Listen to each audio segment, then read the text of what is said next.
As I've said before, this government must begin writing their handing over notes if they have not started doing so already. This MPP administration has been the biggest political scam that has been pulled on Ghanaians since our independence in 1957. And I'll explain why. They were repackaged with ribbons and sweetly scented with enticing promises. Most Ghanaians will agree that Nana Akufo-Addo is indeed the president Ghana never got. And indeed, I dare say, his much-touted economic whiz-kid, Vice President Dr. Mahmoud Bawumia, is also the economic messiah Ghana never got.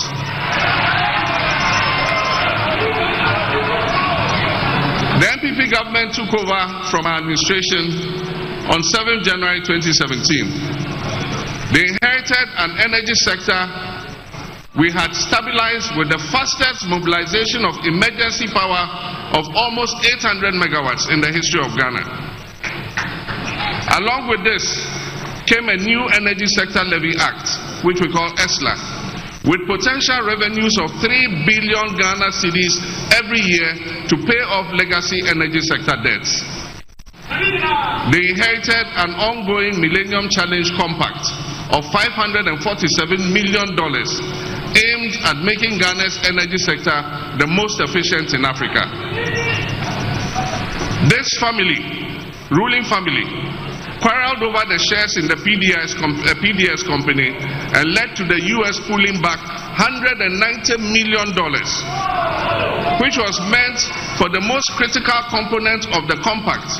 and that is private sector participation and improvement in collections at the distribution end of the electricity value chain. They inherited more than $450 million of the IMF extended credit facility initiated by my administration. Most of our state-owned enterprises were breaking even or making a profit. We handed that to them. They inherited a cocoa production of more than 960,000 metric tons of cocoa, with a cocoa board that was making profit and owed only 1.5 billion cedis to the central bank in cocoa bills. We handed over to them 2 new oil-producing wells, the 10 Field and the ENI Sankofa, which increased Ghana's oil production by more than 100,000 barrels per day, with additional gas of more than 200 million standard cubic feet per day. And this increased Ghana's oil revenues from petroleum by more than $500 million every year. They took over from our administration a stabilization fund in which we had accrued $277 million. A Ghana Infrastructure Investment Fund with seed money of $270 million. A sinking fund account at the Bank of Ghana with a balance of over $200 million. They inherited a budget that ran a deficit of 6.1% with zero borrowing from the central bank, the Bank of Ghana, zero borrowing.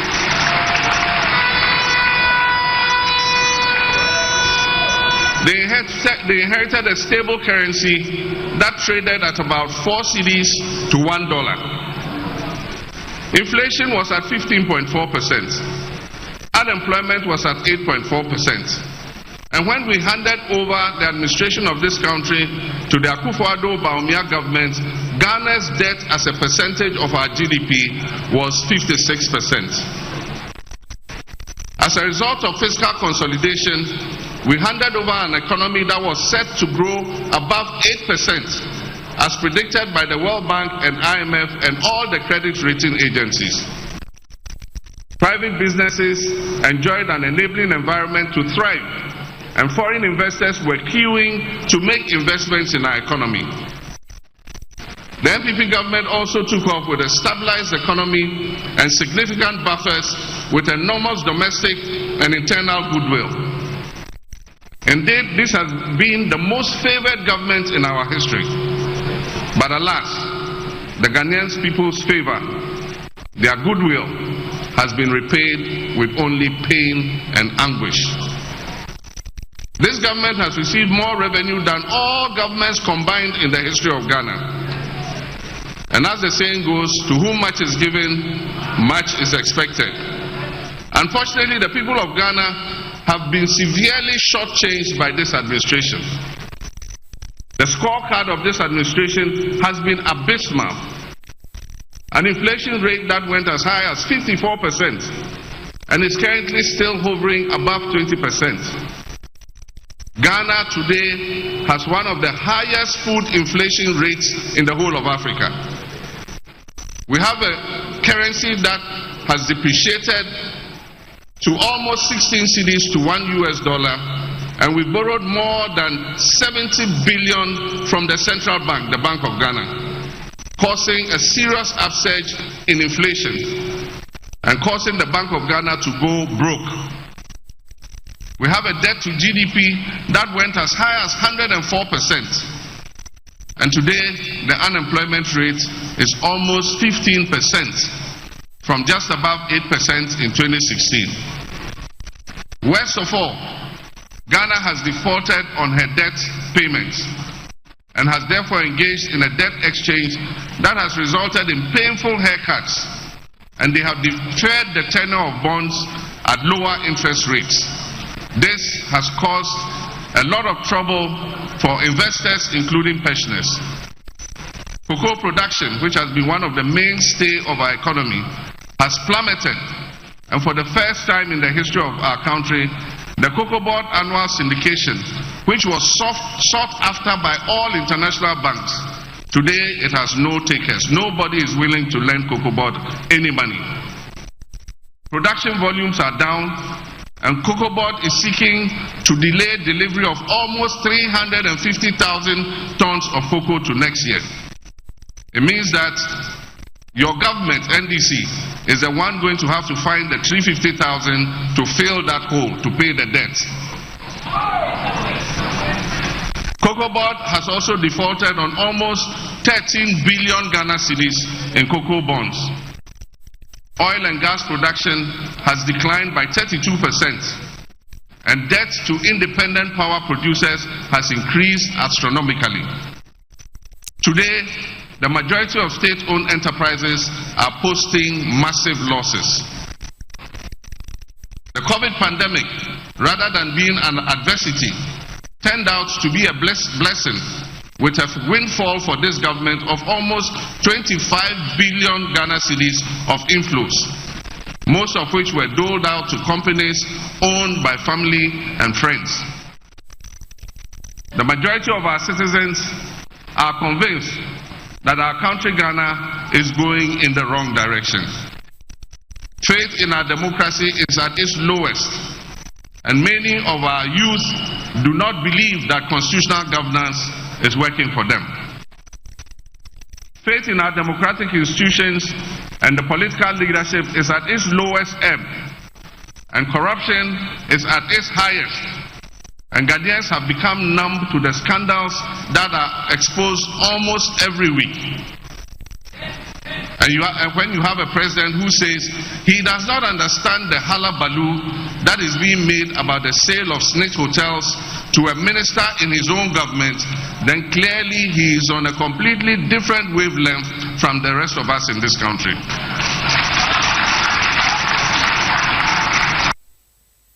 This administration is just like the last of the servants who buried his talents that was given to him by his master, and when his master came, he returned the one talent to him.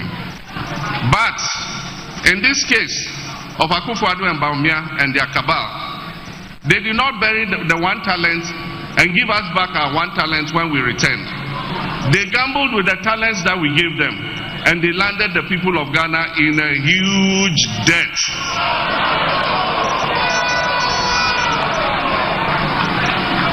We cannot continue on this path.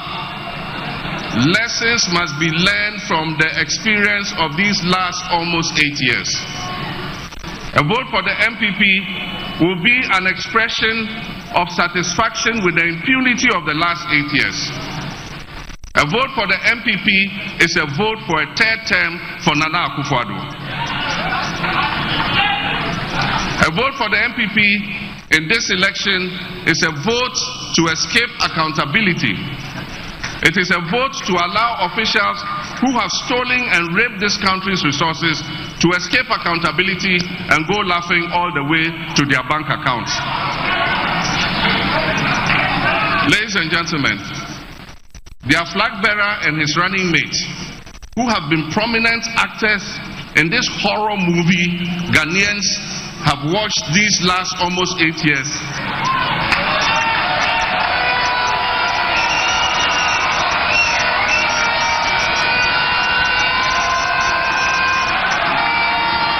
our reason for inviting you is to draw the attention of the world to a very serious criminal act regarding elections in Ghana. I believe that everybody across the world knows that democratic practices expect the people to freely express their will by voting. And when they vote, in regards to the rules, the majorities will prevail. But what we have in Ghana now is being questioned. And we have called you this morning to present to you some evidence of what we have,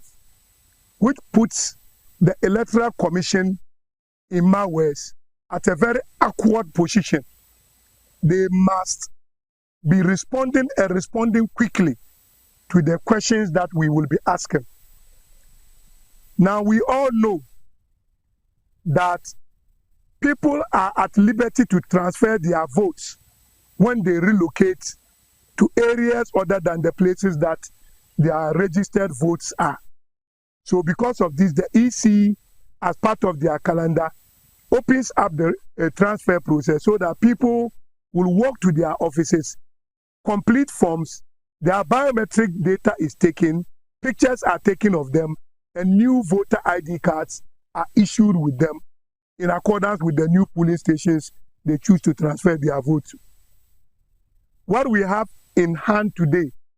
is the case that 2 polling stations in the Tamale South constituency and 1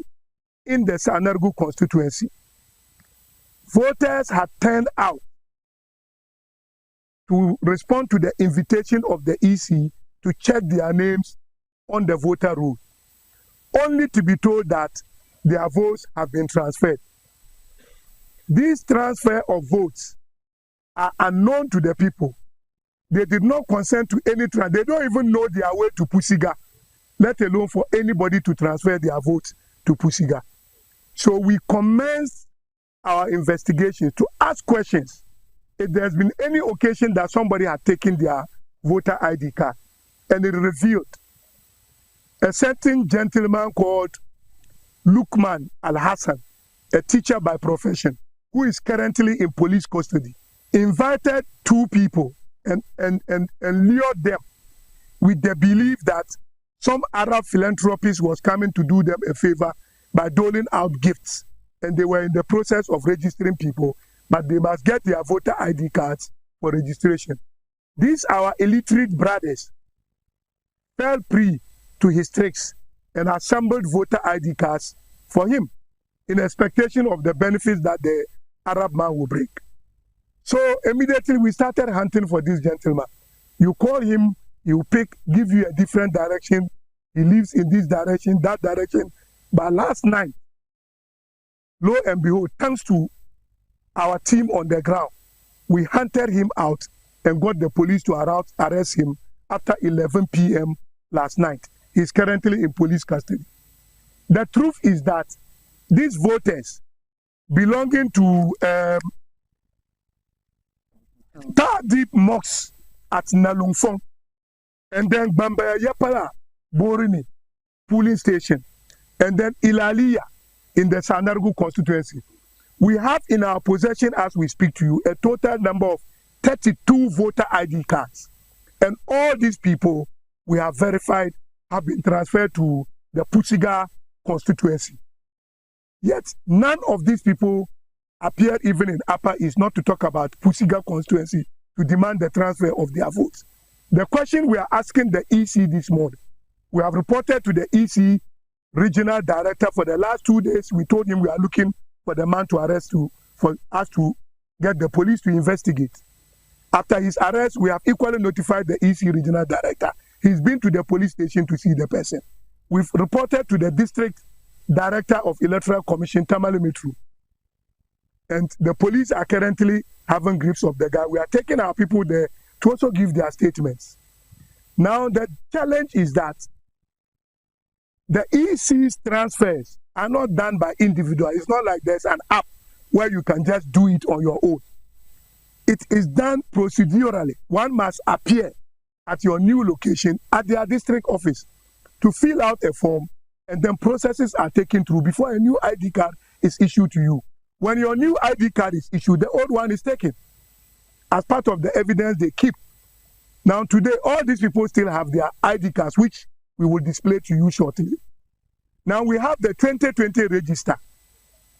Their names are found in the 2020 register, those of them who were eligible to vote in 2020. But in the 2024 register, which the EC made available to political parties, their names are missing. Okay? Yet when you use the EC's own code provided to check, it confirms that they have been transferred to Pusiga constituency. Now we are asking that who in the EC's list of employees executed the transfers? How did he execute the transfer? Did he do it in accordance with the EC's regulations for transfer? Now, if that was not done, the EC must fish out that person. People interact with it using approved what? Codes. So before anybody can interact with the EC system to even transfer votes, the fellow must be provided a legitimate code. He must get access using that code. And once he executed those transfers, any day, any time, if that is checked, for instance, the people who have been transferred to Pusiga, if you check the system, if you query the system, you will know which code was used to do the transfer, and you will know which officer executed the transfer. We want the EC in a matter of minutes to fish out this information and make it known to the Ghanaian public. Our worry is that this is just what we have found in Tamale South and Sanaru. Who knows if it is something that's been ongoing, if it is the grand strategy that the MPP is seeking to win the election with. Our information is that when they transfer these votes, on election day, the original owners will turn up at their voting centers. They won't find their votes. Because they deliberately place these votes in certain polling stations, they will plan and place their party people as EC officials in these polling stations. And some other people will come and deliberately use those names to vote more than once so that it counts in favor of their party. So let the police, let you, the media, let civil society, let everybody take the interest in this. We are ready with our evidence. We have submitted to the police. Our people are going to write their statements and let the EC contest what we are saying, because the regional director has confirmed that the transfer is actually something that has been transferred to Pusiga. The district director has confirmed. Their officers at the various exhibition centers have confirmed that the transfer has been taken to Pusiga. Now, the question is, who executed the transfer?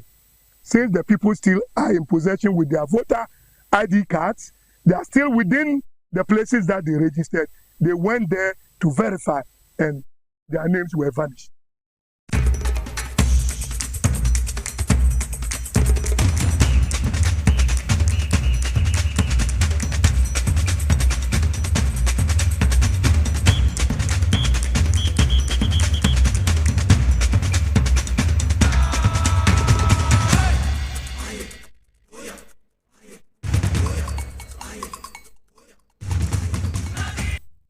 All right, memo wakwa babio edeba inside politics dwumadie so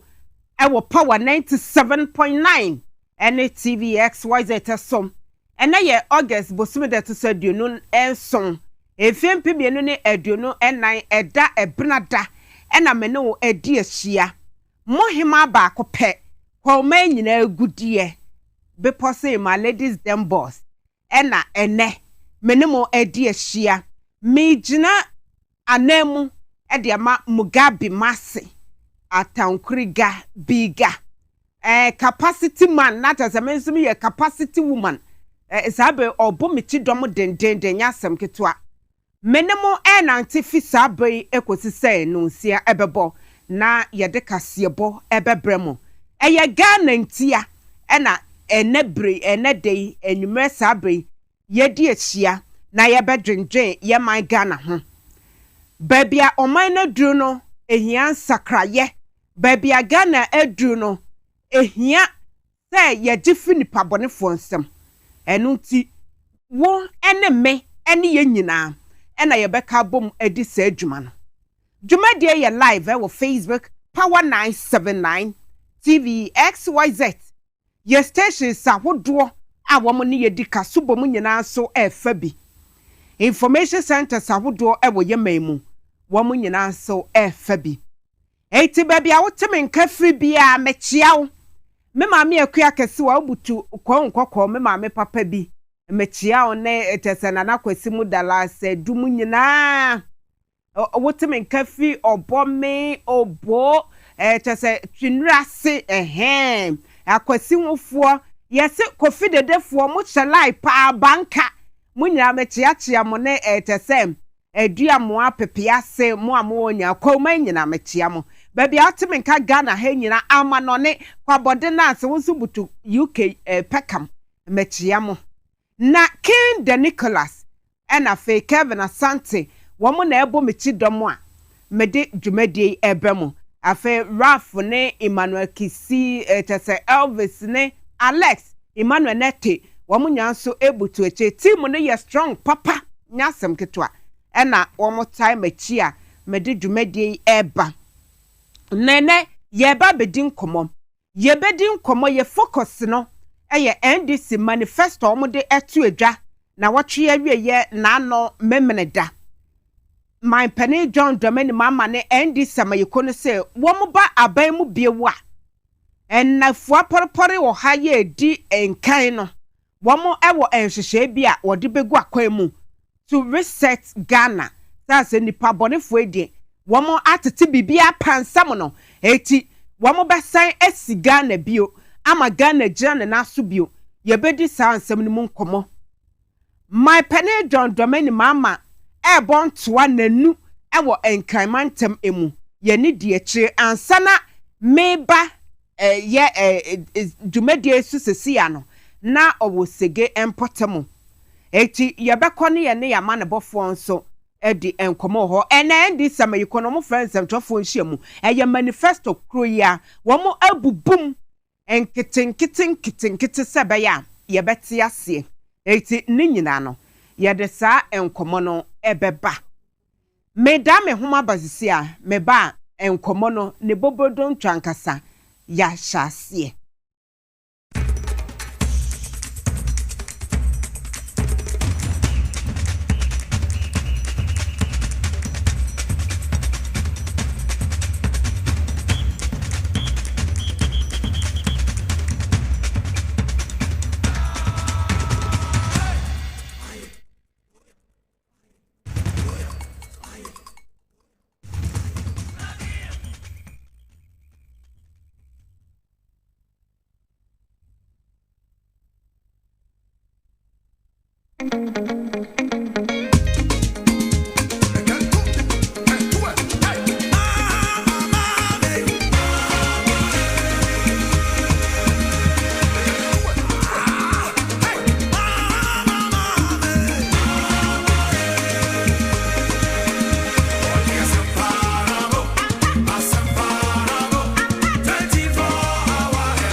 mesamo akwa babio enkomo na ahyase no my penny onam kwan so ba John Dramani Mahama nentu abo ewo enkramantemu yama ne bofo ebutuwa yebekọ mo ho enche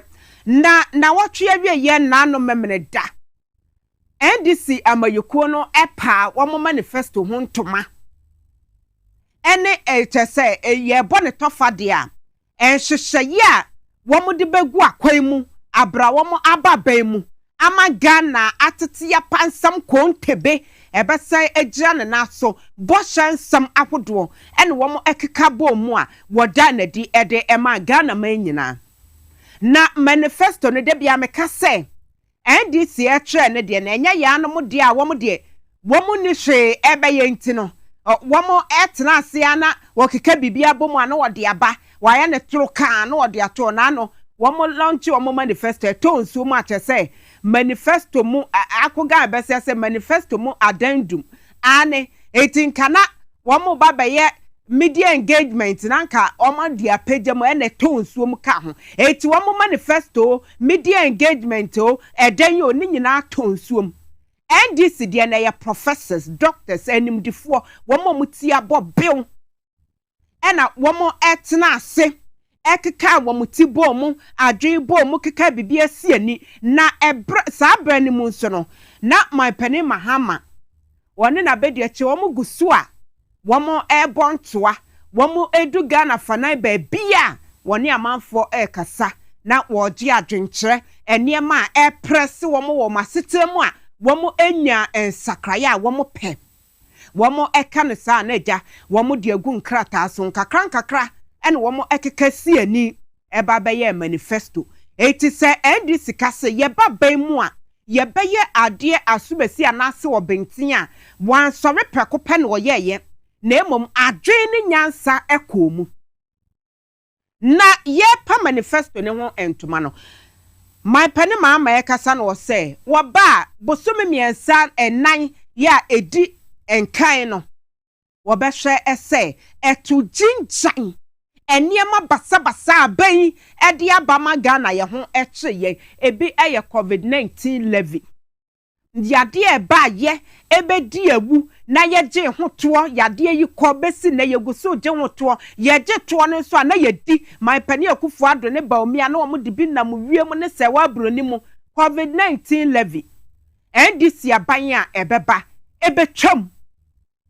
sanso na esasa aban ama ahokyra bakrom nti ye ho to yen emabunu ye de ya boys girls and say ye beto bet mese bet ni ye nyina ye to bi na no na metie lawyer Beatrice ana no say esesi a lawyers nyina ye twa bi hwe kromo ye hye eti wo hye na wo de adwen ni sisi wo be ho ana wadi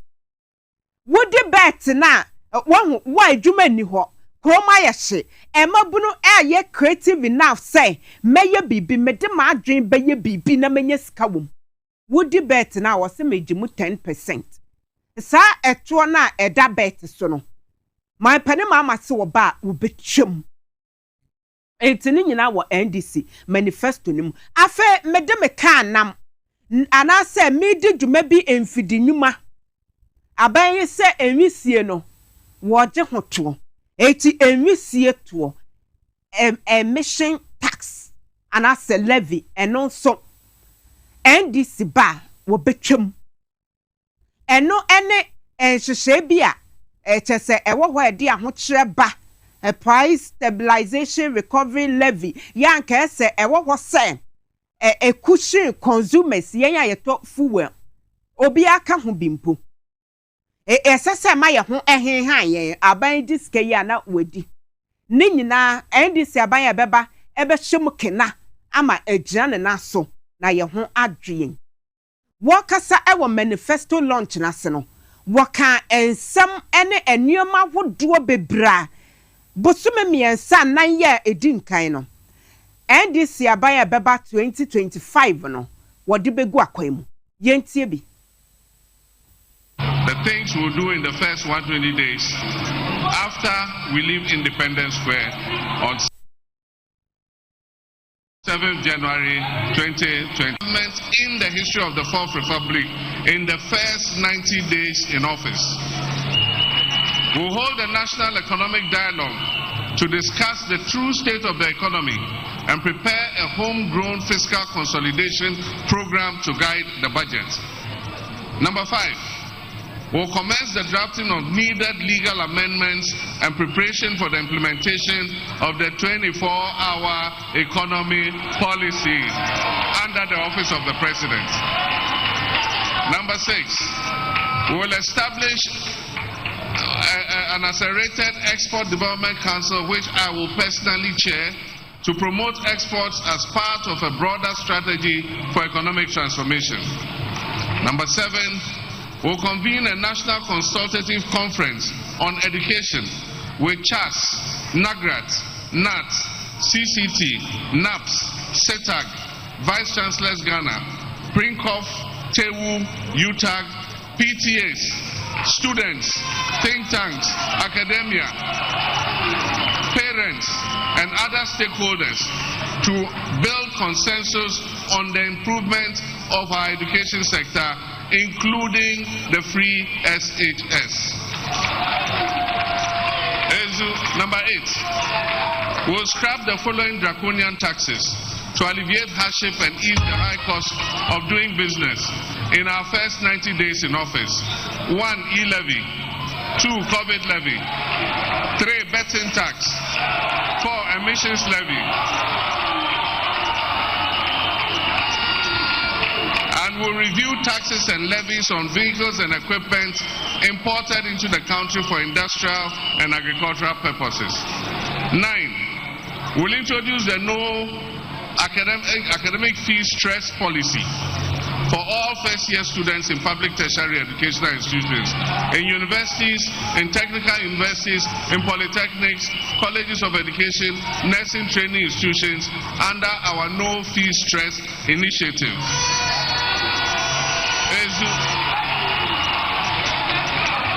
We will budget for this, and the money will be given to the Student Loan Trust. It will register all the level 100 students, and it will pay the money to their universities on their behalf so that they don't have to go and pay anything. It will be a grant. It's not be a loan. It will be a grant, so they don't have to pay for it. 10, we'll introduce the following social intervention policies. 1, free tertiary education for persons with disability. The Ghana Medical Care Trust Fund, which will be a fund that will help the treatment of kidney ailments, hypertension, heart disease, high blood pressure, and all those kinds of things. We'll commence within 120 days the distribution of free sanitary pads to female students in basic and secondary schools. 11, we will institute inquiries or forensic audits into the following matters of public interest. 1, MPP's collapse of indigenous Ghanaian banks and financial institutions at a supposed cost of 25 billion Ghana cedis. We'll institute an audit into the illegal printing of money by the Bank of Ghana to finance the corrupt Akufo-Addo Bawumia administration. We'll investigate the 58 million National Cathedral scandal. We'll investigate the COVID-19 expenditure scandal. We'll investigate corruption scandals including the PDS, Ejapa, SML, ambulance spare parts, 13th All-African Games, SkyTrain, Kwalugu Dam, mass sets, Galamsey fraud, missing excavators, missing tricycles, illegal and inflated single source contracts, bus scandals, and many others. We institute a government policy banning all political appointees and politically exposed persons from buying any state assets. We allocate seed money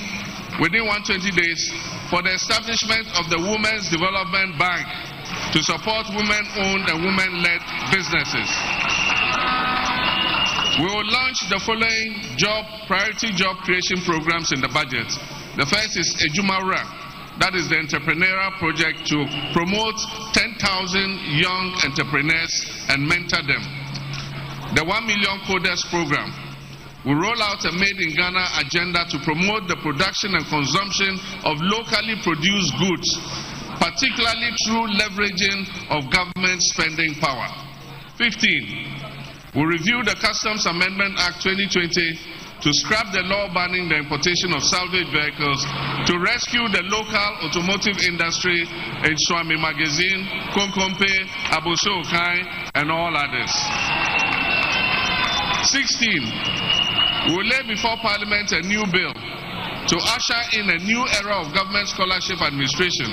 which will, among others, prohibit political appointees from accessing government scholarships and eliminate political patronage, cronyism, nepotism, and corruption in the award of government scholarships. We will make the scholarships process transparent, publish the names of everybody who is given a scholarship so that the whole country will know who are getting those scholarships. 17. We will aggressively confront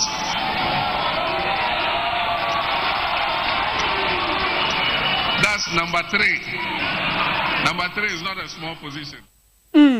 80 and Shaya would do a NDC Dibegu Aquemu, a year and a four or ha. A didn't carry on my babemuni, the next a dorso pa, Nipa Bonifor, with this Sicavia, Sika, the beer show manum, a chess at my pania kufuado ne may. Ye mo contraje na ye de bi ma wo mo empenafo ye de bi duawi esika ye betumi dia aye kua ahye kua dwumam ama ye tumi anya nuane edi nuane boa ye fo no mo de bi duawi echi ena nuane boa ye den esa loot ni nyina no ye beje o man ye beje ya de echi operation recover all loot ebe ye adwuma sanitary pad eno de ya de bi ehia yie pa o eno so eya sem kese pa sa sem ye mama ya no ye nyina ye tobi de ma girls maya na omo wo school no boys to me the sanitary pad da wo mo etu be ho akra no esan se obu ne nsa na asa ne bosome so a na wofo enya bi ma ne nti no abrante bi tento kromu a na ode adada no meto bi ama bede 20 cedis na wube wi ase anase wani beba ho so wanye mo ne kra dada enti ye ba becheche sanitary pads e de amaye ma no e wo school mu ane eye nhehye papa sa sem this wo ma ye bi pen wo mo wa ban mu no wo mo che de man kra no e na MPP fo man bofo man pani akufu ado papa pani otesei propaganda fi na ye ne de ene gabia sari ocheda komo Dr. Mahmoud Baumia incompetent Baumia kodigi dum so Baumia na pomu nyina keka bi ai ndisi womo ede ye mani moja ede akoye juju nipa bonefo amambofo na cha say enam eno so ama sadi twam no enkora na ebrepa nti ndisi ba omo amamuo emu no yebesa che sanitary pads no e de amankora na ema begira ye na so sikasemu ye de bank eba ebeso ema asene eti wenyina ye nhehye ya wode ba nanum na my pene ma amase hwe enkrofo de omaluti wo man papa wo ma wia ye kwa wodo bebreso enya asem ketwa eti de ye be ye ne se ye ba aban mu a ye de ye sika nyina oman ne sika wo ma wia ye de na emomu no ansa na no ye ba beto abai wo mo ba se sika wo mo ho ene sika de bi se o mata so pa ti obaba wo mpotemo gina to abama me wo diskane ma wa mesel je di neto aba ne ti a wo mo na no kra de se difference na de declare ese ba omi a se wa bon pa me na menimu se wa bon na menimu se wo ye bon sa very clueless enti wababa discount discount to tia no say ye hu say wono niti na ye empty hwinim woni bibi papa bi ade magana beka me enti o say se me ye bibi asabe a me baba mu a me ye den na cha say e ya bro ne bayie na odete wo ye man bofo woni hwemaye eti man pane ma say wo mo disika ne ba e ye yankasa ye sika monyini na montuntia wom na yan reset Ghana ema ye man no enyina ye na so bio of course Ghana besa ye adwuma bio yentie said okan. Today we gather with hope as one people, united in victory, and as one nation, Ghana, with a common interwoven invisible destiny. Today we also gather to reignite and reaffirm the dreams of our forebears, led by Osagyefo Dr. Kwame Nkrumah, the founder of our great nation, a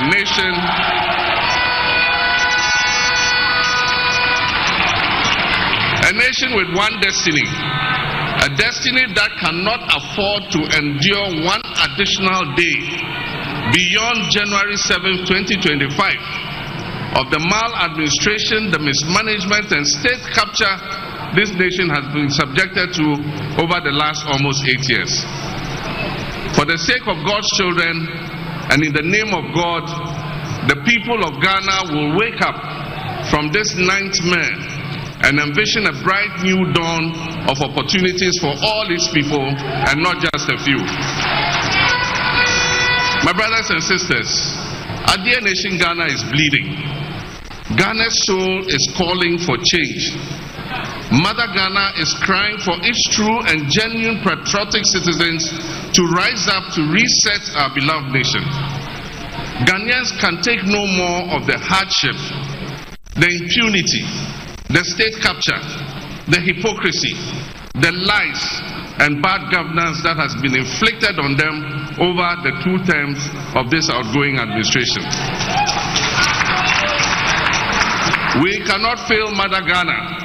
and therefore I urge you all to vote for change on December 7th, 2024.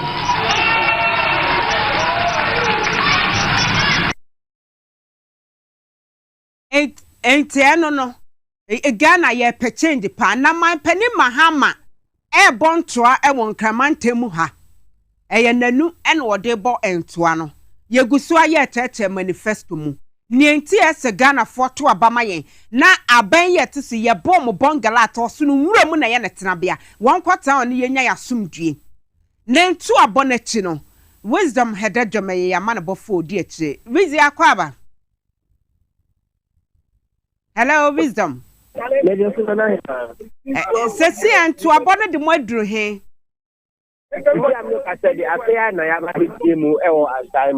okay. His Excellency John Dramani Mahama on your Shama of Living Como. Na answer na no mufi na eba shaman.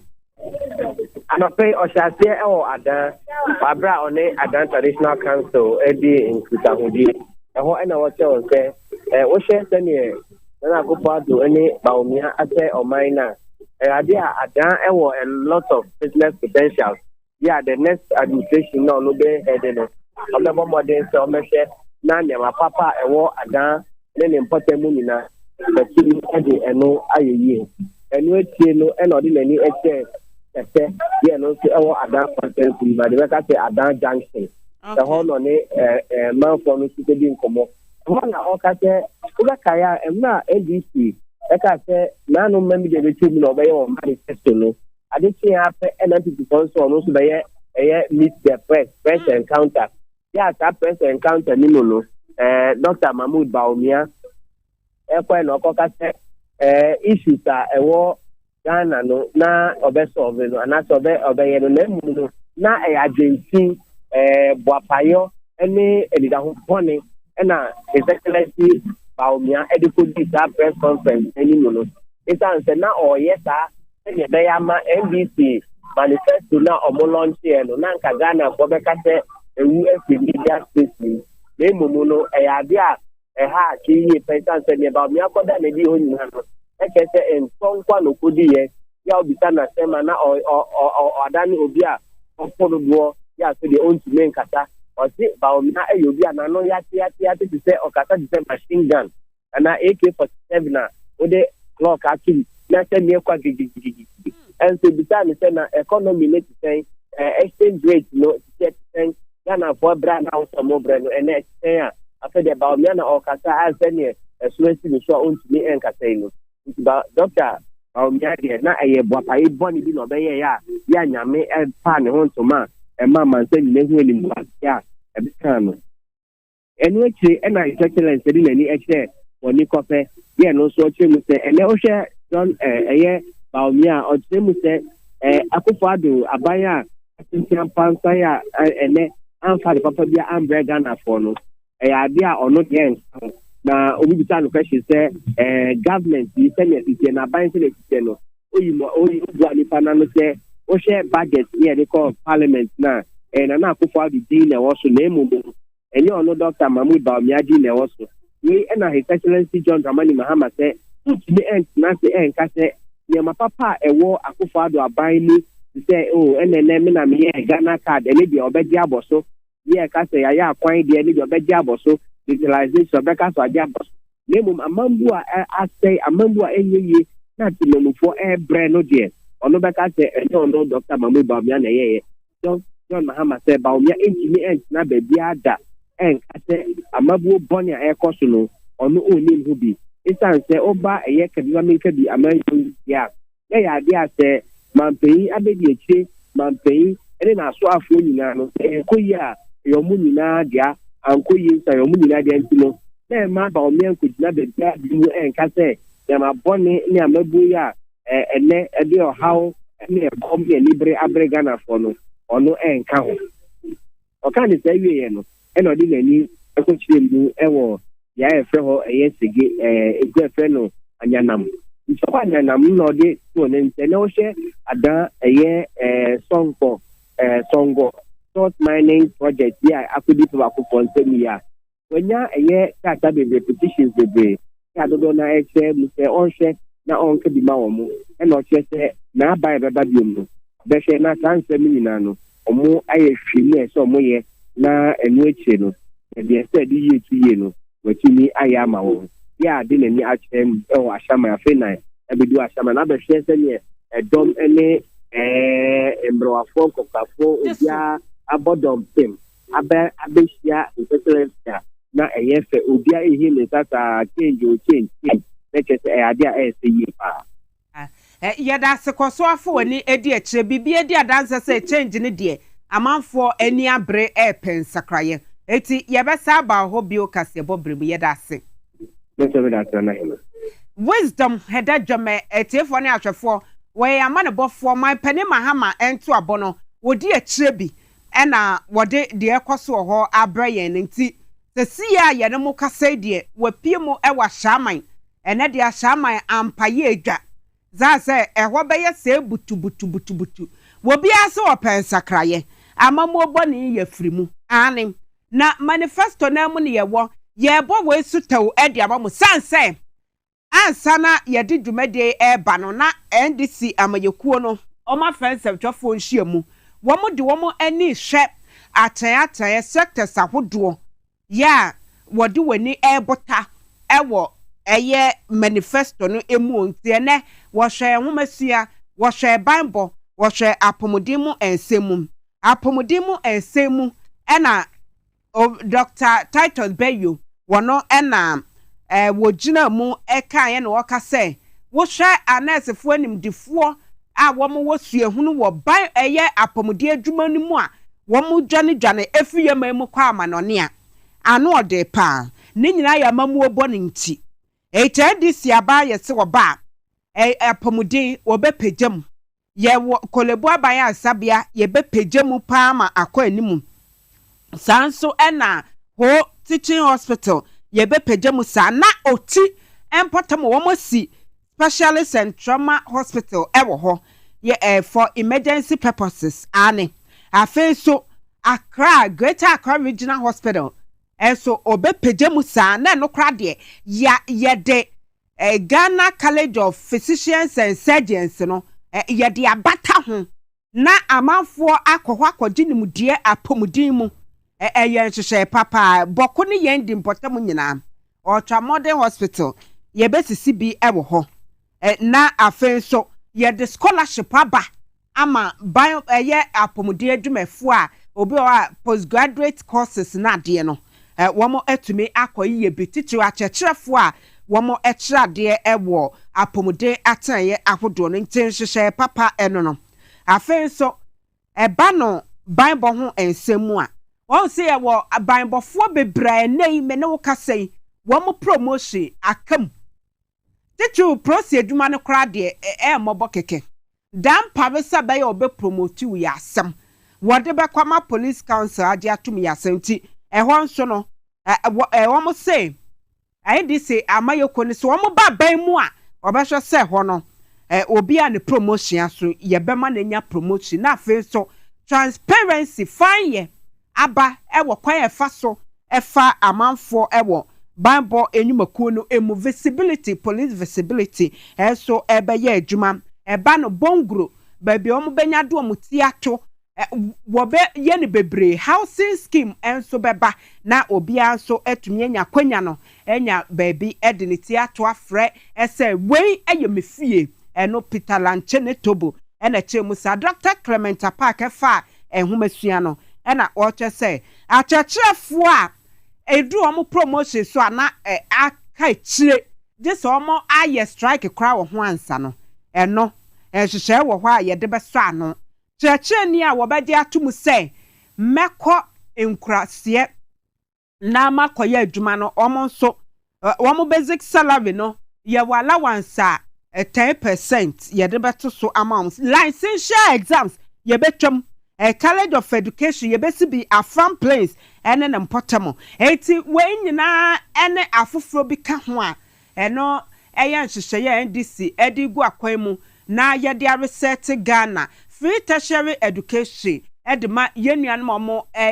sebe wadi dem ne nyina ye behwe na ye di hu dwuma na free primary health care so aba chiefs compound wo mea ahodo nyina ebeba ye research Ghana eti wen eka nhyehyɛ no ehum wasuguso etie inside politics dwumadie wo power 97.9 yes I live so wo TV XYZ Facebook ye wo ho ye wo stations ahodo a womo ene edika suboma womo efa dwumadie ebi na enche ye kwakodi apomudin mu enkomo mabedwafo nso aye yiredi ya mene womo eba bedi enkomo enche listo we nana poku eye nsemtwani nani edi bible ensemochi Kasim Isa eka NDC communications team no eho womo aye krado age womo edwa enche mene womo ebedi nkomo ansana mame enko na mene Dr. Solomon Apia Kubi Solak Natural Clinic eni enkomo doc tomoy yo me da se be na so ne kwase ye se hia pa na ne ye hwade ba ko pa ehyan ayebu enya guso me ka ye health ye hwade e boni for internal organs ana se ne ma ewe mu ahinta empempi se me ka se where is my eye won sa be kire ear external be hu but internal organs no de ye so be emfe ani hu ena yade bia na se how be ba external me eku bia no ele ka affect internal ones no answer. Example, fancy obi akoma head internal se enye adwuma yana se pompo ye nya ye se onya high blood pressure na se BP obi se bi bia na liver ana se ne brebo enye adwuma wi a ye hepatitis bi ebe mana se bibi how bi eba liver ho na de sunsanso aba obonsa afi no odidi ketu ebe odidi a onye keseda na ne asa ye pill ensem bebre obi ye sebe ne kidney na se ne sa ho aka obonsa ne jonso sem enye ye sebe question mark enti me kase se internal organs na ebia ho ka ene my effect external me hu se nipa no enya disease condition na say ne ho mfa no na ne ye hwe sa internal organs no ene kwefa so bo ho ban na me etmedi quantity amen ye di ka for the friend liver ana say obrebo na dwuma ne say brebo bo ne say so for the friend metabolism ana say un se wodidi a in biochemistry or the friend catabolism and anabolism as you say wodidi a yes a breaking proteins in back them into peptides them the circle beam to na amino acids na amino acids ni ekwa bloodstream nim na blood na epike we na be building blocks I bet me a produce fancy walnut tissues say sikan twa wo say produce back bibia ye wani nourish the peduano nema more of RBCs me can say red blood cells ye nyina say moja do e wa akram different moja do e open mu ye na be sa ni mana building blocks ye build emoja globin no the iron no the ade kama na me building blocks now ye di carbohydrate na say di a carbohydrate na say coconut sense of the fufu no ane na ma do ye no me ka carbohydrate part asin banche ne body na enso break down but if the maltose no na ba glucose nim na afei da peke from epithelial tissue na afei black capillaries no na adwone moja no na afei glucose no so no adanda ne na ma ATPs na asa ahoden a ye betuma toto yensa kwaba. Now nipadua na kwa air responsible said when you would in breaking it down na ma sa building blocks no na sa use building blocks build up no any will live na so brebo. It's what so be live na se brebo ho kase apa aduane wo do nya so mfa so to bon se o didi say a de otia na otia bon se ne nia say fit san say building blocks of blood no kwan so ni ho afebon so ma bon se ne yefuna se no atwetwe ne kakra ne krom ketenkete bi so ahya ase da bia so no fen wa ye echna bewu asenti san se aduane wo de no so bia ne so when you say fan say sa how aba make KNUS bar department 2004 yes, a project was to be brassy. Say you share the pedria qua and organs no. Fan say ye idea be fan say nipan liver function test liver but the born and yet may ye into maybe no onya some faso. Ye int me nya alternative and I say and what be many per chrono. Ye int me detoxify and I say ye wash it in liver no and rejuvenate money you may yana. You might be a nyebi. And your compound when you know I food supplement and has herbal supplement I do and was so lack natural clinic. We are not claiming anything. What we are saying is say supplement research your crown a herbal supplement a bet me about detoxify. In other words, a wash your liver no and I say my liver no I do my SNK obi a liver function test. It's about 6 parameters. Your range. Oba check no a out overboard and tomu ebi below ebi ente am ehu kakra bem chese wo liver na enye adwuma wi a so lack na chaka na si da bi yenya herbal medicine na say herbal supplement ebetimi abo awoshe o kidney no mu detoxify awoshe wo liver no detoxify na abo rejuvenate na what etma ye adwuma senkaye to bon say a period of a month 2 months no almost all parameters or your liver function test no out of place ni nyina aba in place afeni pom so di dia wa sha se build wo ye kese say organs na sha se adwuma ye. Number 2 aye chair pa ye 3.5 years wo ho recently kidney na say wo sa no because Nancy said that 1 2 na kidney mo block kidney dey ade kidney na net and I say sieve asa the function ba ko pe ene soni moja ne so na yifin afrim on si so pa ne ye ya abenkwan a ye ya abenkwan ne mefe ne adwene nyina ye wo wi a ye de gu soni mu na ye CV to ye CV abon se chaff ne abene nyina aka ye soni nim na ensuo na aba now kidney na sa wo sa ne ye dwuma ne se soni moja ne so na ma yifin ne nyina afrimu na afa na be fa ye urine na pass ko na moja na etme du afrusa ne ye. And idea be a man nets in I stacked and about blocky talk your nets in Biana and making you may. Now, Sani man, you itemize currently because of current situation that all Ghana hunting, you items back have mensa and best you 2 for home. Number 1, the friend heavy metals. Become heavy metal, become cadmium, arsenic, lead. Sani ma we are any quine say a buy a moo. Question is say a quabe fast buy a moo. What did he say? Most of yenkua for your twekua for nyina fo obu akoto agrochemicals bi ya tro withdrawal say who sprayer twen 2 weeks and now 3 weeks and so twa sane man ye badwa so most time as a biochemist so case main design example ekuredro mawa me ekuredro na main design ma no mefa pathway be na mepeke se me pesa me na acute no wu ntema mefa na respiratory tract ade a me de kwa be block no respiratory tract no ontimi home se be ya ebetuma ku akura ne ntem. Now, something similar, any tardy pesticide, weedicide, meka, and then my do for so. Dear say, Fancy who go for so answer, oh, sir, what to say, Drone, Yatra won't say, said do use no, we use what 3 weeks, 3 weeks, yeah, they can't say, within 3 weeks, no, those metals, it may break it down, yeah, they can home, self destructive, a quack we are, and one good home. Without that, I won't withdraw time, naso, na achano, chabaka, and then you want to say, Obiabo spray na fuoso can vegetables in the street 2 weeks so 1 month and so here a sense I fresh opes content mo twa dia badwa so me ho no so sense market one so ye ni machine detecting into one say ni pred na akodi mu e kwose ya pa bonds those heavy metals no I say e ko blocking nephron net na say kidney net na asha say the however ye to nyina ye pese nyina o ye aduaba ne say be ya ye bedi ni atrase ache yes ne say twen withdrawal na ya ka no anya sane back in the business ya pa once afa no did what to say on Nasa Shase Peja because a free at time mojanim. If I'm Angel Dim, your bones on Nasa Peja. I also homia is so. I for bones of Jonsaka Crabby neighbor, a born Kaye. Ebio, yeah, papa, you can't almost chronic disease. I hold what is make us a bia or be a diabetic or be BP. Send no na chance who use for a long period of time on so. Ya na sebi a more to back if it will kidney so. It will ma a da side no so once with time now or use by 15-20 years no now na se peji kakra a cancel the side effects no.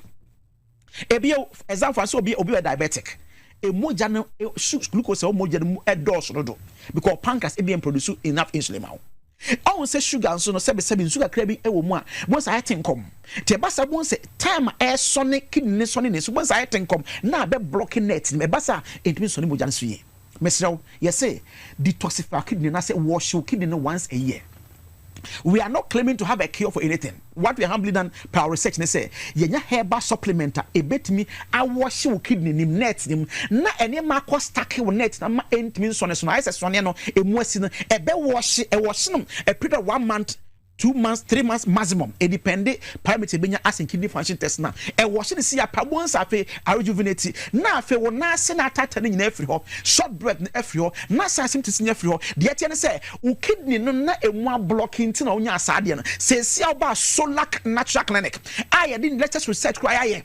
Emma won e washe sa ma mu da ho no e be ma wo kidney shas adwuma kama e ba sa enko fa ha obi ama de enti e de koto dialysis no say that is na koda so no e sieve ana so ne wo ke wo so ne no emu asi te de koto na so ne mu ama wo Brasolac Natural Clinic your heba so ma bo asone so we are not claiming anything. What you can be saying is say e will do a bit ma detoxify our show kidney net no yem pese be do be ansa de do kwato machine bi so akofa hawaba Brasolac Natural Clinic ne mo wo enkra ha yo kokomlemle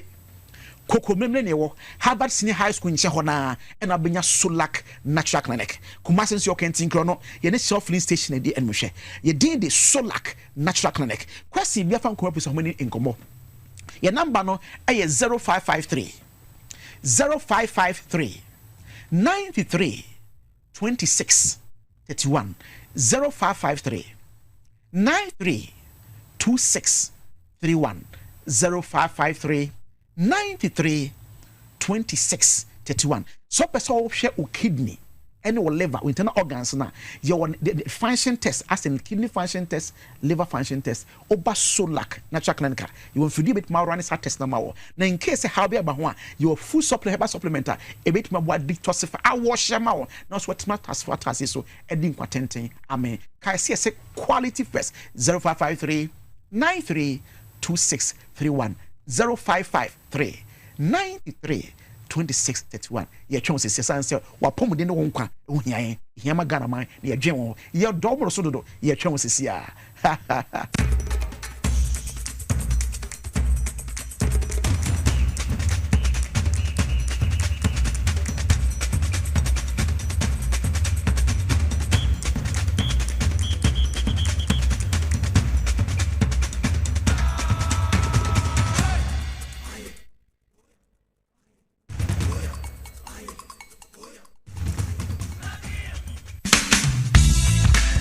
The serene environment fits into the goal of the school, which is simply to provide excellent educational foundation.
Messiah Emma Wakwa Babio at the bar inside politics Jumedie so ewo power 97.9 and TV XYZ so no more ba pa ho sema enkru na mohima ba kope Beposohemaa kwa o man nyina gudie na magimedwa afede enkomo no ye de ba behhehye so ankasa ye live wo Facebook Power 979 TV XYZ ena eya mekade bia se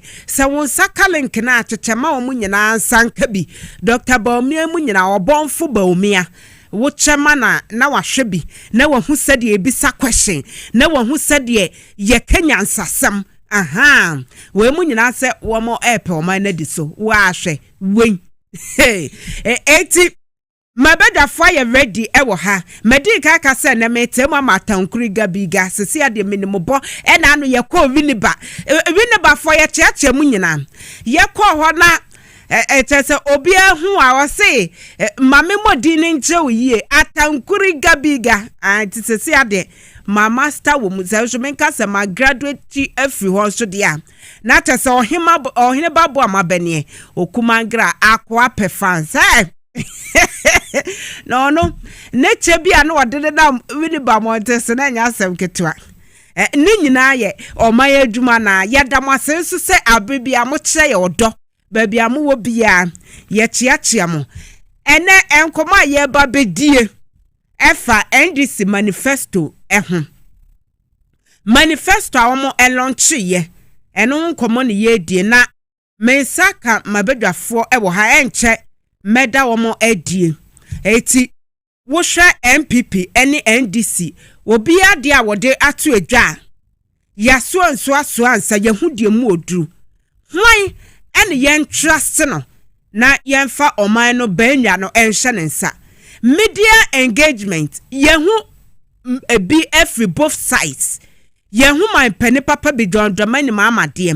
yehu Dr. Mahmoud Baumia de aka Tibonkoso wa bon pa yehu ono nso de eti wo hwemienu na wabisa sa de ena ekoyi a yenye entumu na enu achi Electoral Commission ne ena exhibition exercise womo edehye so no wode abawiye yebedi eno enso emu enkomo mewo listo we na poku ewo ha sanso ena Kasim Isa eso ono de wabeka mensa ewo studio ha listo we oboa ne ho Kasim akwaba niaba ye jaminia ana mo jesu ye nia right say yena okay yena me niaba ene otiefo nyina atafo nyina esa o kan DC National Communications Team no region yeah. Okay eti ena yatene nken enesa wo fi region de hin Greater Accra. Yeah, me a former youth organizer. Okay. Yo. Eti yeba bedi enkomo. Na baby a free by boko de. Boko menuaba. Say ohwe say me free region ha de. Ne akoso region say me ma etiefo na ahwefo ehun de akoso ewo NDC mu. Enyina yenim say ye papa His Excellency John Dramani Mahama, the incoming president, after 7th December, I started the 2-day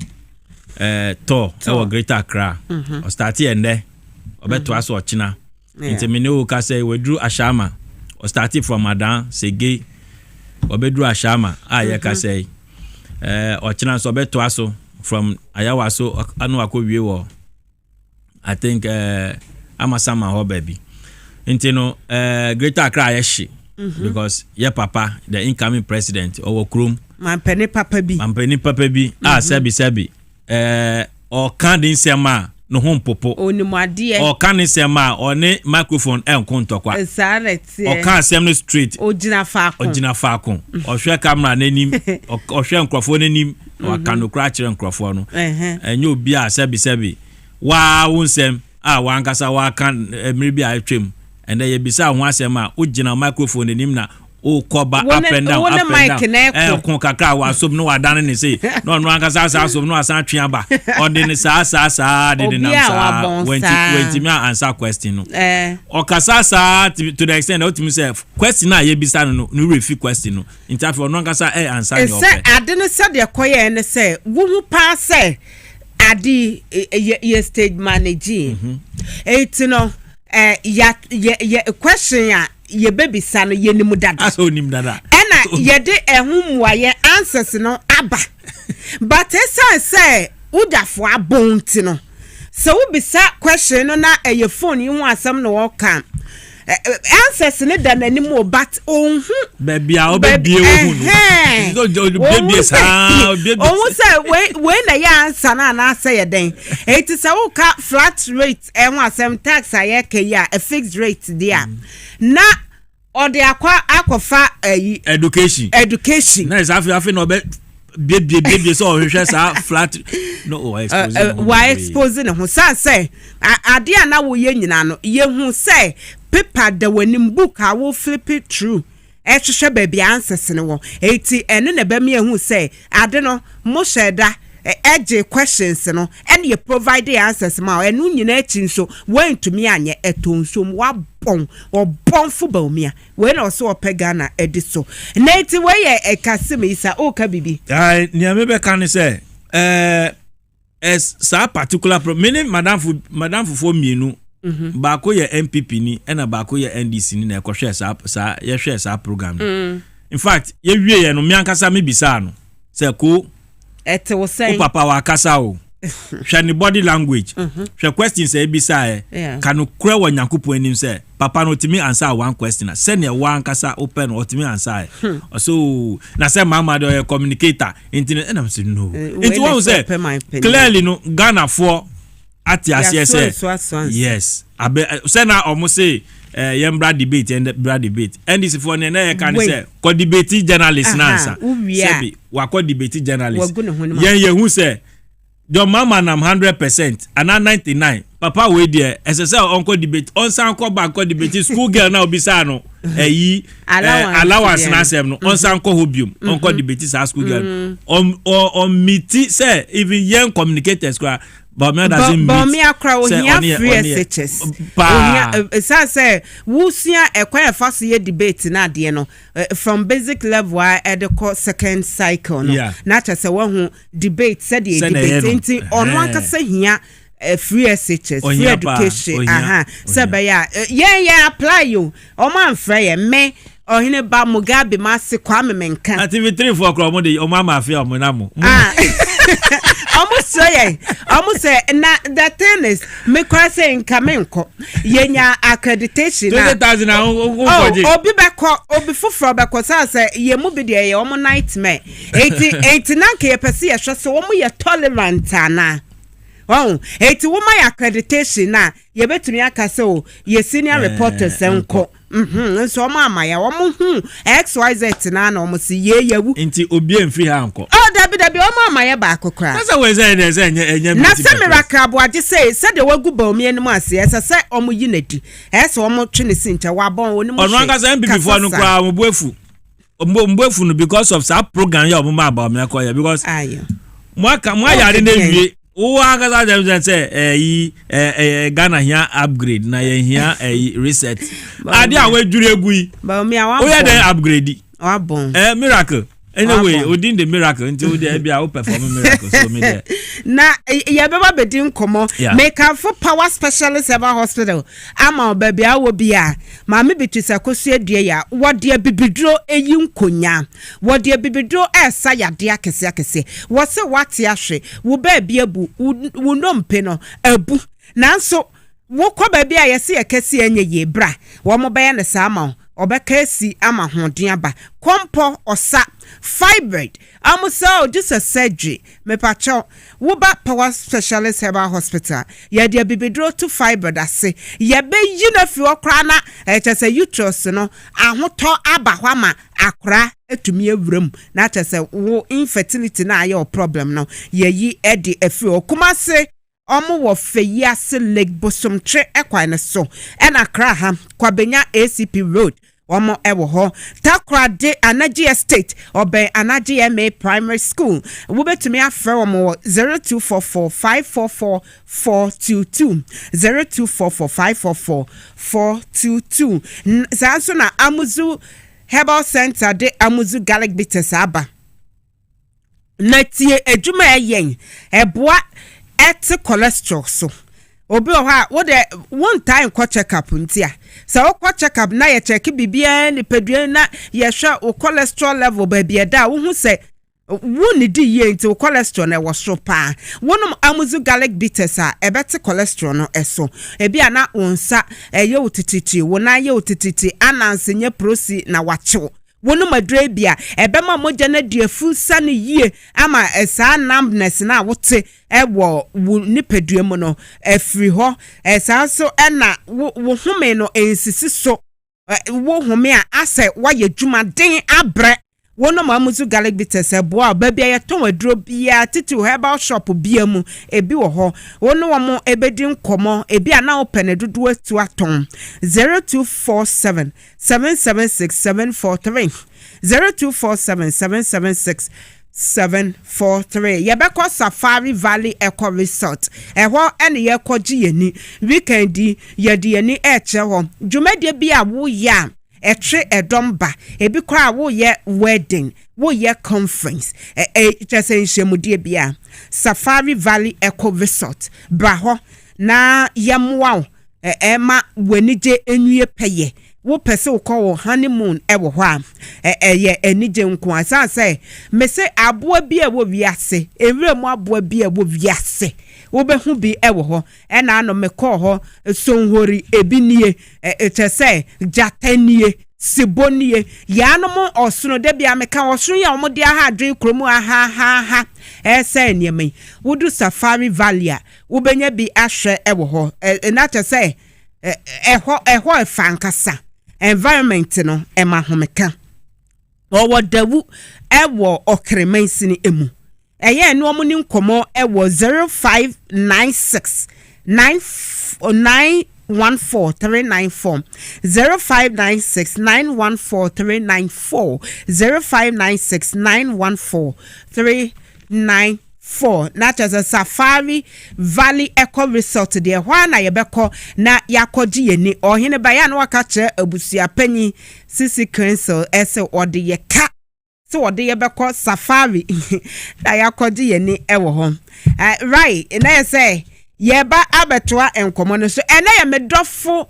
menka say madofo mienu omo awoda Mrs. Benis ya afutu Dallas Mrs. Benis ya afutu Dallas wo Le Mangelan restaurant wo labadi he ya Le Mangelan restaurant ene ye wawoda memo awoda shonko abusie ni nyina say Nyankopon hraw onya okese na wakoma so ade nyina wonye emmon Ernestina Ebua ono so na oye me classmate wo GIJ or Ghana Armed Forces Public Affairs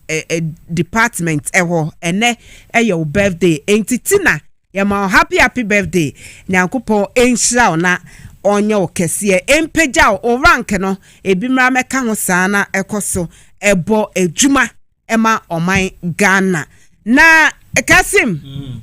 na otwere ya NDC manifesto ya danadi yate emu nsemu bia ya no mo so do mo de ekoto edwa Dr. Bomia Ghana ha yenum say in the political history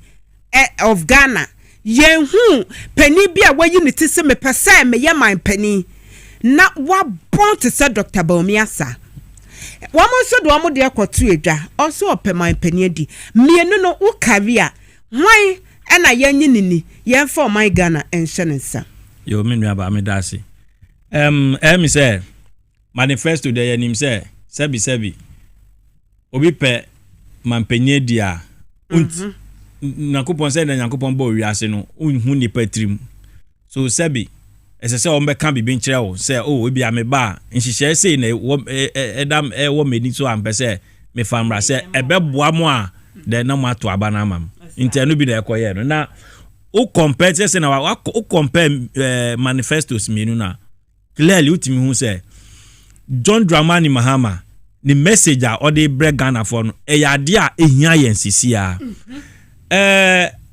MP before the omo Sunday no ubisa won say jama say omumbom no mo opposition e na joma mambom na power because wo ti abam the good thing poni say who vice president who da so a vice president niama wankasa nhihye wankasa utina cabinet meeting ema wankasa mo de baaye usaye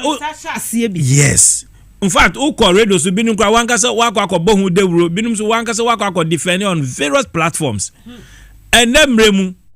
also obedi omampanyin Ghana for ehun say sad na odi ye oye nyina sabi e-levy betting tax covid tax ni nyina ya niema emission tax sabi say nwusie kura ye wa won kita kakra wotu a wusie tax ye measure na ya je ho to exactly intino ende we hu say Ghana for ehun say no baby omo de ye kɔ no omo de ye kɔpem intino omo pese omo system ma embra NDC do mama ka say obe no the first 120 days obe yi sa anya na free ho no pe ba omo yan say ade a wan kasa odi aba no o say yen to abansa mawo ansa na wasan ba be yi sa ade na sebi ewiase nyina Ghana for say nya say ba omo ne ye bo taskele a ewiase nyina hefa na obehu say mampanyin bi etena ehwe ne manfo anim e ka sa asem we e kire no ye besere mu say usan his excellency John Dramani Mahama say because why serious and onim say be why bi da into obesan timi aye biom no o ma eti ase o ma timeline so o say the first 120 days hwene mo so be enukra alone to tell Ghanian say this time around his excellency John Dramani Mahama bana oba no onim say emre no ndoso ntino why ready say within 4 years yes and all the 4 years e ma Ghana e change year within less than 4 years crowd because the first 4 years almost 3 years and some 2 months but ye hwe niam papa no de buy nti this time around niam papa no person or see then first 14 days na the cabinet are ready enya afi na oba be gina oye let's say papa no why ready first 14 days in the cabinet are ready or see then 24-hour economy wa ka ho asema Ghana fo nyina di atum no or say or the ehumra within that 120 days no or the ehumra bana parliament jetum amana ba mra wa Ghana se na be ya sa 24-hour economy no within time 120 days ne betwem no 24-hour economy apiki sebi ememu no mo Ghana say yes ye be fa security men and women 25,000 na ya start rolling up until we bebunu na wo baby na say sebi we need that one say we join any of the security services she share professor President John Dramani Mahama de banu boabo ho na twen san share no udia ne say we the 7th December kona koto abanoma NDC Professor President John Dramani Mahama and our parliamentary candidate na John Dramani Mahama ba sa 24-hour economy wo na 133 no ni ejuma baako nipa miensa na shift no so ye miensa enti wa wo hwa se wo betena se ahwe se obi a se bi ende wo power a ono ontimi anye a ono egu so hye obo ebo no wo hye yem bi journalist for ko bi sa na ebo a wo hye ototo papa so na je se omu de ye chaskele intino yes so we babunu na say so we are ready to work we are ready so person we juma o dia ne say ontuma Professor President John Dramani Mahama and then the NDC share asem o say niema ade ne ye me desin bibia ne say o say ono nim say onye tu no wan ka say onim bibia no po a wa be di president da wan ka say onim bibia o say then oba be ye the for national economic dialogue sabi obefre Ghana for mpanyifo nyina just na NDC ye constitution carpenter for wom mason for wom teacher for wom jeni obia na embe trans na nyina ye njintum se baby a o man ne ko no ya jatum se yenya we se ne be ya o man no sikasem ene ne mpuntu ebekoso sabi yesi we penyina you won't take decisions emma on crofo enye all the time obe take ebinu won ma ubema omo ankasa oni obe tenase now the same na good egu pono so amo table no so amom no be so send a mum omumwa wo send e be ya wo betimi Ghana man no be ye sanes onya president ono oba gina aye ni ono pe o san be kasa no asan abehye wa rob aka ho no enya president ani appointees e fa ne say omunim ewiase bibia nso mabon and he says his excellency John Dramani Mahama asema ode ba ne say obe oni Ghana for betenase na nhihye wo ho a ebeboa Ghana no no e den ode ato ho wenum nyina echi no o se den uba education sector schools are o se obesi teacher for send refresher courses she say school bia ebesi bia no making sure say accommodation o my teachers bungalow wo honum old ones na wo honum so omu ba be sisi wo send ebe ya nkola no teachers no betima atena school mu honum etimi akire nkola na de e-blocks na ewo ho nyina o ntimi anwie nyina o so obewie MPP for the encrampo a so o ma sha ase a o ntimi wie no o so obewie na che say ya making sure say education sector no so no bibia aye okay free SHS President John Dramani Mahama kan na besense so biom say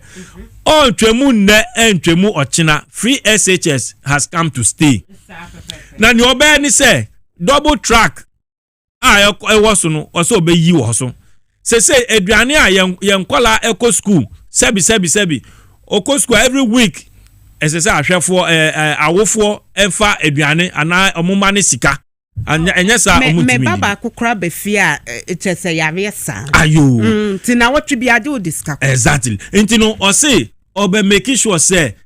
eduane no enya se obiti akra ha gise ye de eduane free northern region di abreno abra ebia eduane no obetimi anya bi wo nsawam ha ya ntino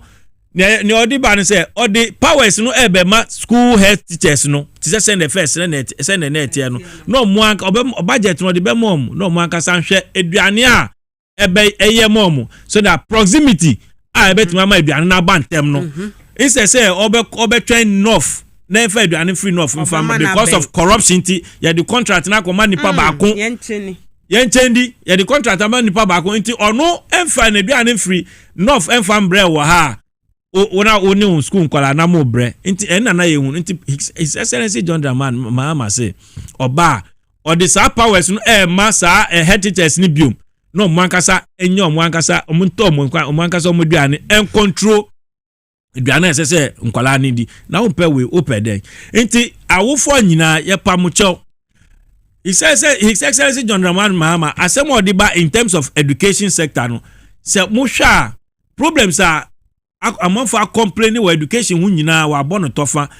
and or say free stress entry fee I say school fees wo betua free secondary school sebi now we right university our first year level 100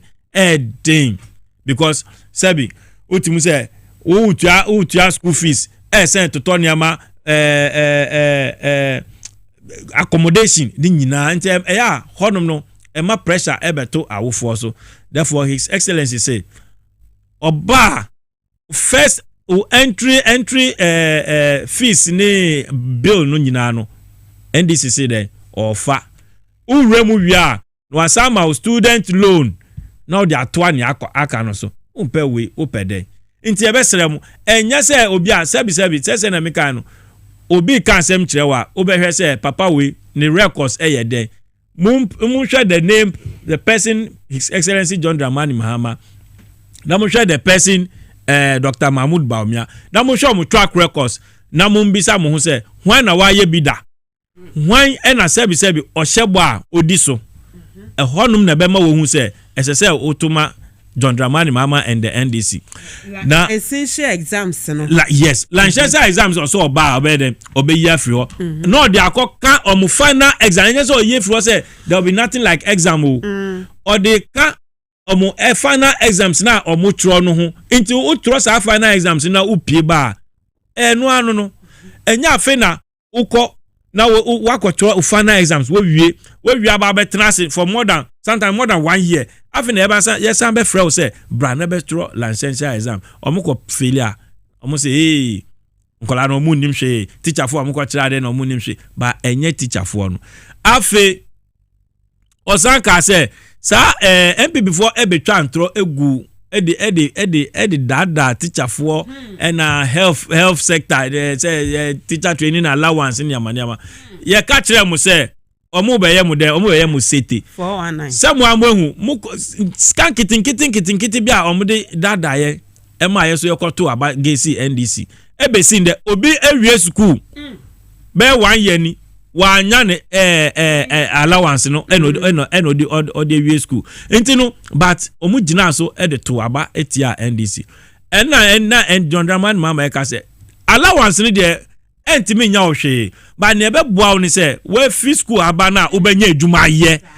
ubenya pay till you go on pension no mom na be boa but ye entimi antie papa no na ye satam ko na say 250 and then 250 then no matter what ne hia ne say wo wie school na wanya adwuma ye nti papa no ka che say munja allowance no na ye bremu student loan nti no o de munyina eba the status of tertiary say na be ya mo betimi ide apply for student loan say na university for no ye na student loan no so oji a enye say oji a eye kwa oji a oji say uwie na unya adwuma before you pay enti unya adwuma obi anhye wo say brabetua na sometimes no owie school na automatic say government be do be ko baby and be placement government be place na automatic enti na nya ade a wo ba be say omo say omo yi omo be de omo de we na aba no me no ka say 24 since 2020 ebesi 2021 no 2022 omo wie school nyina no omo titifie afa na omo ama clearance finance ama clearance ye ngi 2024 inti dabe na 2021 for 2023 for ewie omo tifie entro tim say clearly no between NDC and MPP NDC kanu kre ade no ontimi nya obeka cho say we enye yie obetimi aya obeka cho say betima John Mama was the sitting president at that time the way na omo promising he could have promised the same but ono na na eti ho and onim say no we empty mwa ne gina echi no mo entie ene na ende sebi nkwakura mo akọ pension kura ye twitwa mutire hwehwema musika e bi si da say nkwakura ye demonstration over omo pension ho e bi si da e wo Ghana ha since Kwame Nkrumah time Rollins cry soldier aban cry bi ensi nso ya nya president a oye lawyer nso e bi si ye ama ono ani appointee former attorney general a demonstrate against you on that issue enti ye be patch say mumma yentie omo a message na John Mama di aba no na yenhwe the track record of His Excellency John Dramani Mahama in the various sectors na hwe say then otimi ye in the past in that sector and na all catch me sesia no obetimi aya na eno na be ma wo hu say ampa nukure no e wo NDC nti e be sire Ghana fo nyina e ma mo follow dede no na threat no omode ban any sika no enum de munji na mundi Ghana sika sebi omu ni sika omu be omu kwakohwe omu dialysis patients wo Kolebu ba omu we sika omu timdi to vote enum nyina to tell Ghanians say these people are not here for the development of Ghana and Ghana for omu personal interest ni omu ye ko ba nyina ni gidigidi omu ye nyina no just omu say omu cover nsembone omu edi ba John Mama say then ora or say operation then recover all looted money ye be ji ni nyina he ehye be ehye bia me donya me ye be chesi ye be ji ni nyina be be ko bia ye be ji intino sa sika no yetimi ji sa sika no kra half of it kra ye betima run this free entry fee ye betima run sa we no for more than 8 years because sika omrani baako ewia no PDS $10 million a lot of scandals yetimi recover kakra sebi ye betima implement all the manifesto promises when it comes to education. Kasim Isa enono na say enkamantemu NDC amayoko no womo edin kitawudie emom no woka ho ebi ade ba kokra eba no education ho nso a emperefo aka NDC abaiba ode be ye adwuma eye say College of Education mankasa mediem kwompotam afam place ye besi bi ewo ho ye ni so papa na yenimo so say mobile na sa ama yesa obi fra farm place na obesua de so twansuo ne sa na waba aden eti ye be establish bi sa ewo ho ede ama nmeka na sa na say mechia mekrom kofuo nya mema no listo welaba mema no say wo mo hweden de Dereka Save mechia wate kwadwo bia wo bia justicia mafia foriwa Prince Osebosu ene dala sedu munya mo hwe me mama akua kesewa buti kwa nkokọ mechia mo anti bi mama wan munyina mechia mo enyume listo well na napoko akwaba nia wo de saade ne de obehwe jayo na info do so ayi nya sanete de akoba ne se uje bi mu enyeye na ade no nsoso no akoye se baifu asi uso a we den ya kwan abefa so abema ne to amana dia o metete no so faso well ATM wakwaba ma memfa nko Medimosis ho mra Medimosis Clinic and Herbal Center ese wo mo hwa yade ahodo nyina bi mema mo prostate de bia meka se mo prostate no ho ban eti kwane kwa check wo prostate ye okay ana wo problem ewo mu ye be hwa ma sexual weakness e ma ne mema emu nyina e na fe awo ho asema ye problem ama hypertension diabetes ne de ka wo nyina Medimosis Clinic and Herbal Center e be hwa wo de aduro bia ba Medimosis garlic capsules, Ceylon cinnamon, ewum, no, Emma Mojadi Fusani ye, Adrian Akuma Bibia boy yenti, wish ye ni pan womo edim koma, sabe won can sim hunu, to town sa, rough, nemo mobeka senyan sim. No madrebi Medimosis garlic capsules, baby a tone robia herbal shop be me bio, Adenta barrier. Medimosis and police station din hwene mu ASL building mu ewo Ghana Highway Authority Ministries wo mo ho ahinema kokobe kumase wo ho eje kwadwo wa shaman one school for the deaf edi enhwene mu ya from number isom 0244 068 447 0244 068 447 list one na watwe ye NDC manifesto enu amu nkomo omo launch ye na yegusu ye die ye nekra de ya fensem twofo nhyiemu abubu mu enkakra sebe ya amanfo ebeti ase wonso wonam kromo no den na wote ye yo ma me fa kunya so nchi atiefo ne ahwefo na memu abaso ne adwumaso a odiboa oman Ghana woni wapamfo nyina sa ya da mo ase Kasim Isa Kasim say we obi kan say yenkwa agina ne abua ade a NDC fo aye no ebi nsi Ghana ada say there were times na me can say John Mahama why ade a no politician has done okay and he say for the first time in the history of Ghana no yenya obi a oyo kandifo a all pray frank atufo akonwa nyina no na odi a hye ne tirimu se menya tumi na sesebio me ba abepre akonwa kese a eye omampani akonwa na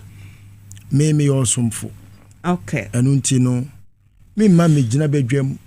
entu manumutuo e ma ne nkoye se matu petetuo okay me ba mo na so ababesom na sabi etise kuani ya wakofa apafo na ebi a wo se o me pese o ye mehweso ni okay oba afuo no wo na ba kire ne ba bia ono okay enye ono na ba kire ba bia obedo enti ono no hu ne hu se oye osomfo okay obesom ne man enye ono na be kire ne manfo se me John Mahama me na wiase nyansa nyina hye metirim se ne yakufo do ka se ba omia na wiase nyansa nyina hye metirim a ene wakohwe agu enti o se anese for me ba monaso adokota for me ba monaso teacher for me ba monaso akuafo me ba monaso afare for me ba monaso adwadifo me ba monaso okọ bia na so maako owie no se dabi ma me some friends and trofo no flag bearer in this history of this Fourth Republic.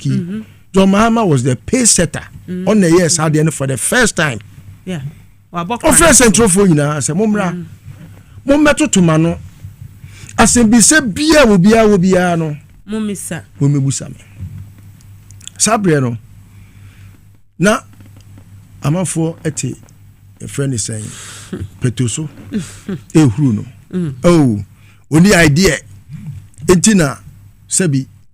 onenam gutafo ho onenam aboso kan onenam swami okọ ayifitafo ho no akọ mesifo ho okọ brechafo ho wia no afa ha no owura ha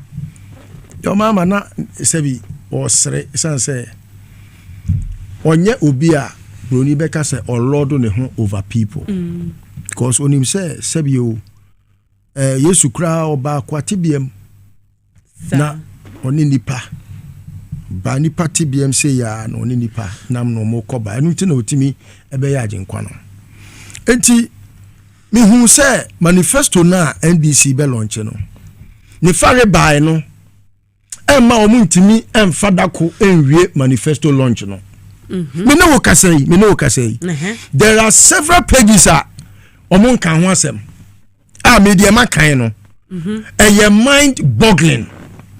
manifesto no the abridged version no now obedi danadi waka thematic areas awabobobo no say uko details me say anhwa e be take you be obi a fast reader crowd e betima take you be na watwe mienu and watimi aka manifesto na wie because so far even area to say education or the free crash akod kindergarten ediaba the basic am akan basic na fra SHS ediaba university obi kura wa wie university no krampo no wasa adwen wo ho no say in that sphere krampo that facet of your friend is education no and you ma obekan ekwan teacher be fa so a obe wie school or we are licensure exams. He has touched on almost everything as far as that sector of education is concerned. Afarefo, waka chese, wacheche kwanya fish krampo no, mo be fa so a mo be yi fish. Enti obi a chefa wom. Na wo he Ghana hwe. Enuma dodo se na wa ha. Yakoye hu manifesto. Etimi kase untimi fa na wotwe nkan wi untimi se bia na wotwe mienu we fast reader na wotwe mienu but some of us we were fortunate say as and when he was moving around no na you follow nti no enema ni bi ho a abeye yanim sem nti bia wo kan because you know no you flip over because unim the details no from omo ne di nkita ho no dada enu nti no nya manifesto obi wo Ghana ha to begin with na wakwa compare the greatest insult so we compare stomach nipa ya free any adwen enya pe ekom de wa na aduane a wo bedie no oteti egu adwenim da bi odi gu wafum enu ntina ba omianom ne naponum no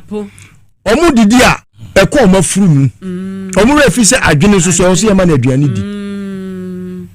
so man ka so omadwene sensen ho enya dia sebi omu ma na aduane di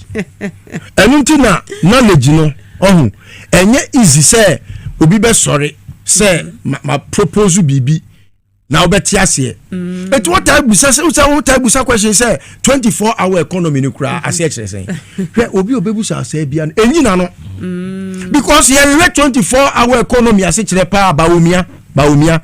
he is one of the many beneficiaries of 24-hour economy in the world ono kwa de oko Canada in his maiden speech ono yeto abanoma ni wie ya obey flag bearer no o tre na brabo your fast go school or train school fees or see what call Canada no now yes shift a juma shift and answer now or pole shift now wako school na nipa we be busa say economy na 24-hour economy as say busa say ono ye den obenya the doctorate no it is one of the many things say udi agura on be jew na fe akoyete say woni omudi ano bye Jano sabi obi a wono John Mahama ko jira bedwem obi a wako suku aben na wako jira say dead goat syndrome o si odwanfu obi a odwan etimi dane aponji timi dane odwan goat o sheep etino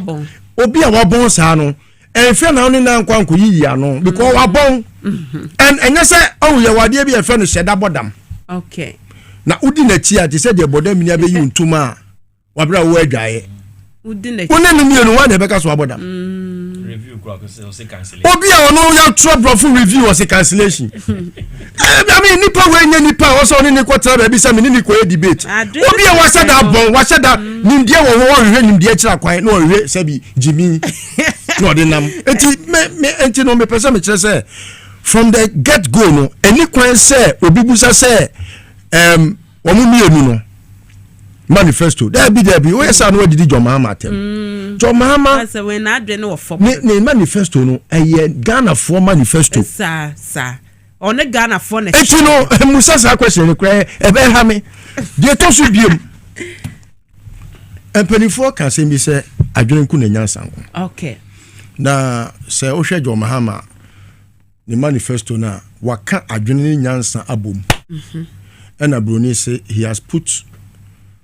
the two together to make sense. Or the adwene any nyansa na akabum and one make sense. Okay. Ni nyina ne say. Yan hwe ya sitinem sisi e. Ade na ye promise yin. What am I say? Yeah. Hwe ni pesu, John Mahama ni pesu. Okay. No ye mampani. Me ba na me nua no guso. O se me nua no mo nkwala ana me ma. Mo ko school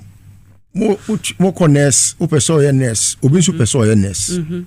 O person ye teacher ni, obi so person ye teacher ni. Yeah. E kwan ya mo be fa so mo be ko school no. Ma dwen ye me say ya promote mo afri kane no sana mo we diploma students no. Abe ye graduate teachers and I say graduate friend is nurses. Enti no say no mo qualify say students loan no. Mo betimi akwakojibi. Se mre bi kura na wo se sakra mu a ye be sakra mu na se na ya promote mu every baby ana mo wona kodu be penso amaduru no. Mo betimi akwakojibi. Enti no e ma me ma ne nya se wo allowance ametua ma wunti no. Wonua bi ntina fie. Adana obi emu se ontu alawa ni bi emu no. Se nkura na omu ko school ye 100 a omu be ye 500. And multiply by 5. Meaning say senku wanya sadia na nka nipa 400 in your school ko.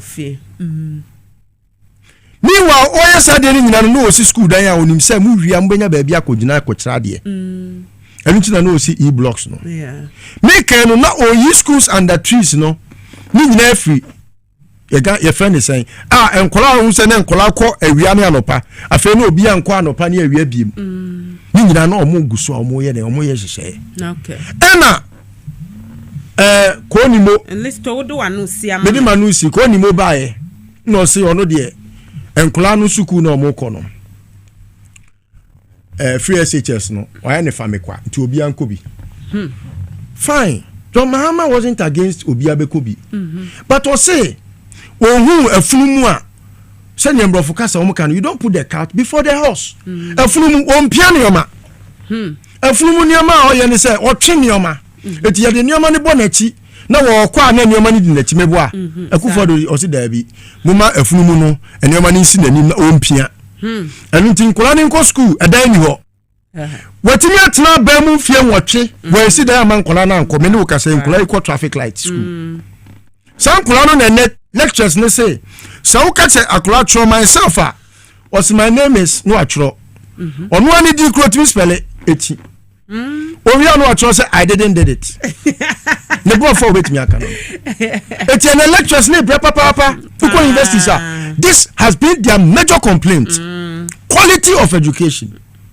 no obusa wo say ntia kufodo sa no kedini ko school a eke no betima be gina be dem asa ba be kabrofo a wo kan ya na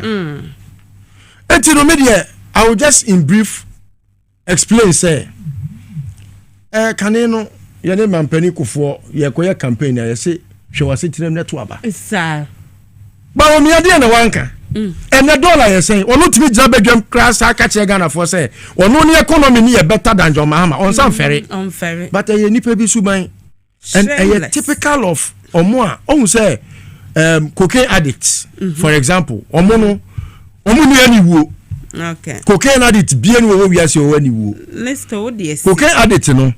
o prefer wiase sika nyina ma no obedi asa besre uska cocaine addict asema o kan ani wo no ohu ani wo wo okay cocaine addict wonye nipa sebio ofere ade enti no memene no a e ka ba bia metimi $5 even from 4 cedis na dollar is 16 cedis 40 pesos no e ka metimi ma megina badwa da enka se fundamentals no aye week enso so a friend say economy ni e better percentage enti me de funny say ukwa top petrol so say percentage